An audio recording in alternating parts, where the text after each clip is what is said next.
We zitten in de Melkweg vanmiddag en naast mij niemand minder dan Adam Young zit hier naast All City en we gaan hem wat vragen stellen. Adam, I'd like to start off with some questions we got from your fans. Lenneke de Jong wants to know, how do you relax when you're touring? It's a bit of a oxymoron there. You don't really relax when you are on tour. You just try to sleep as much as you can, and you get sick, obviously, but it happens. And that's what you do. Yeah. It's sleeping. Nirosha and Anita want to know, how is Rick doing? Rick is good. Rick is good. Who is Rick? He's like my alter ego, my secret name. It isn't so secret. Right, no, I found out. I really don't know what happened with those tweets, but you're not Rick, but you are Rick. Yeah, yes and no. It's kind of a long story, but yeah, it's I'm not sure how it all came to be, but somehow I'm Rick. So you're Rick. Yeah. Okay. Would you like me to call you Rick? Or you can. If you want. You'll listen to Rick? All right, you'll listen to Al City, Adam, or Rick. Okay, so that's good. Did you get to celebrate Halloween? Because I saw a duck costume on Twitter. Oh yes. We did. A fan actually bought us costumes. And, how cool! And they showed up in our green room, and we put them on and played the show. Cool, with the costumes on. Yeah. Oh yeah. Oh, that's very Flaming Lips. Yeah. How cool is that? Very nice. And Zegert wants to know, what city have you ever been that really deserves the title, the Owl City? That's a good question. Well, truth be told, my hometown is actually full of owls. It's called Owatonna, and it's a small town. That might be it. The Glass Town, right? Yes, the Glass Town. Yeah. So they do glass owls? They do. That would be good merchandise. Yeah. Oh yeah, for sure. Cool. Yeah. All right. So that's it. All right. Then about you, I've always wanted to ask you this because you started making your own music independently in your bedroom. You've always named yourself to be a bit of an introvert. Have you ever gotten completely used to living in the spotlights, having fans already waiting outside while it's raining for you in the middle of the day? Yeah. How do you handle that? It's crazy. I never expected it, and I still don't really know how to take it all in. I feel very blessed and very grateful, and I don't think it's something you ever do get used to, really. And I hope I never do get used to it. And how do you handle it? Because it can get a little awkward. Yeah, it teaches you to be on your toes, and be up for anything, and just go with the flow. You can't have certain ways that you do things all the time because inevitably there's no time or whatever. You just have to be open-minded. Right. Yeah. About influences on your music, you come from a Christian background. I've seen some songs like "In Christ Alone" on YouTube. Does your faith influence your music or the way you look at music? Yeah, it does.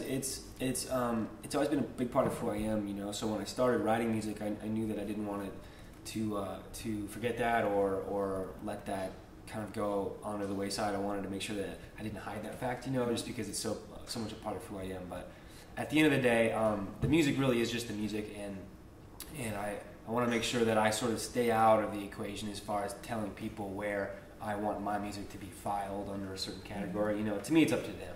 I just make the music, and if they want to categorize it in any way they want, that's up to them. So yeah. Cool. The recording of Midsummer Station differs from your previous albums. You've worked with new and a lot more people. Why did you do so? It sort of felt like the right thing to do. I up until this point, I had done everything on my own, just doing everything by myself, which is a lot of work for one guy. When he can never let an idea go. So I felt like it was time to work with some outside people to kind of help me zoom out and see the process and the whole thing from a different perspective. I think that's important because when you're a perfectionist, you can spend all this time down at the macro level, all zoomed in and fussing with these little ideas that maybe don't really change the whole picture. So working with outside people helps you remember where you are and what you're doing. But isn't that a little scary at the same time? I mean, you have to literally come out of that basement and hand your ideas over to other people and talk. Yeah. It's vulnerable. It's vulnerable, yeah, and it was a little scary, at first because I had never done it. I was a little nervous, but it turned out great, and thankfully everybody I worked with were there to say, we want to further what you do and help you do what you do, and we get what you're doing, and we're not trying to change anything about you. We just want to help you, cool. Finish the race. So it was cool. It was really good.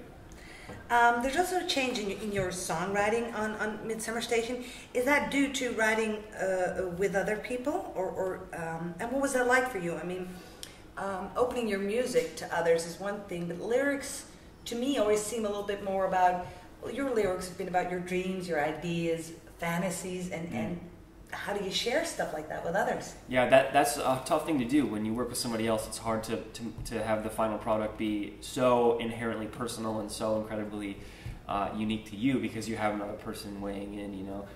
So it definitely influenced it, but I think it really helped, you know, find kind of a happy balance between my quirky, kind of bizarre influence over my songwriting, and it kind of pulled it a little bit less left of center into the middle, where people can kind of figure out what I'm talking about a little bit more. You know, sometimes I feel like sometimes lyrics kind of go over the heads of some people. You know, so it's good to have a little bit of something that people can grab onto. And it still feels like it's your own. It does, yeah, it does. Because that's important. It's very important. It is. Did the collaborations on Midsummer Station add more pressure, or did you get to share the burden a little bit more? How did it feel? It felt good. It felt it still felt like it was my kind of burden, but in a good way.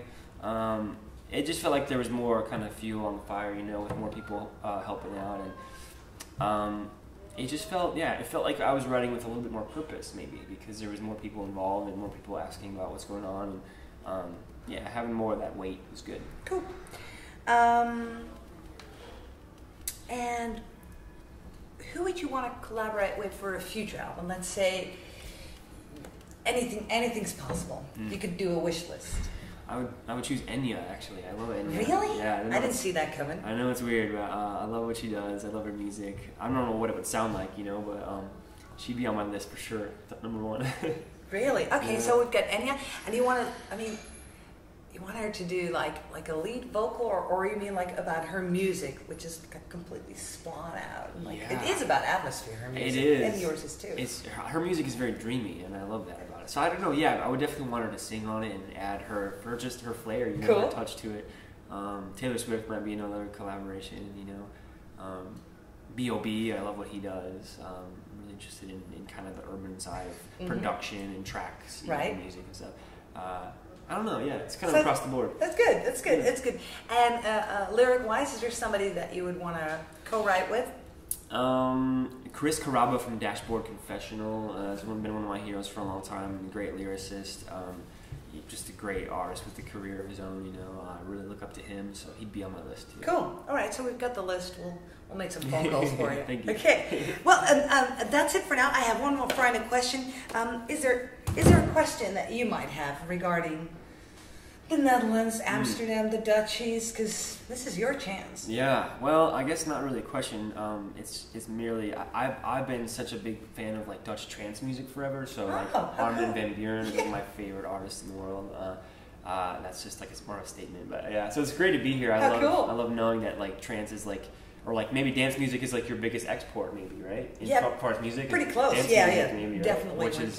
Which is awesome. I love that. And he just got like 2 weeks ago. He got reelected to being the best DJ in the world once again, like for the third or fourth time. No, he's brilliant. And you know awesome. what the cool thing about Armin is? He's just such a. I mean, he flies from great place to great place, and he's just so down to earth. Yeah. He's like a really cool dude. Yeah, that's great. Yeah. That's cool. Cool. Another collaboration for the next album. Yes. How about that? We'll add that to the list. Please. Thank you very much, and you. enjoy your show. Thank you. And thanks for your time. Owl City.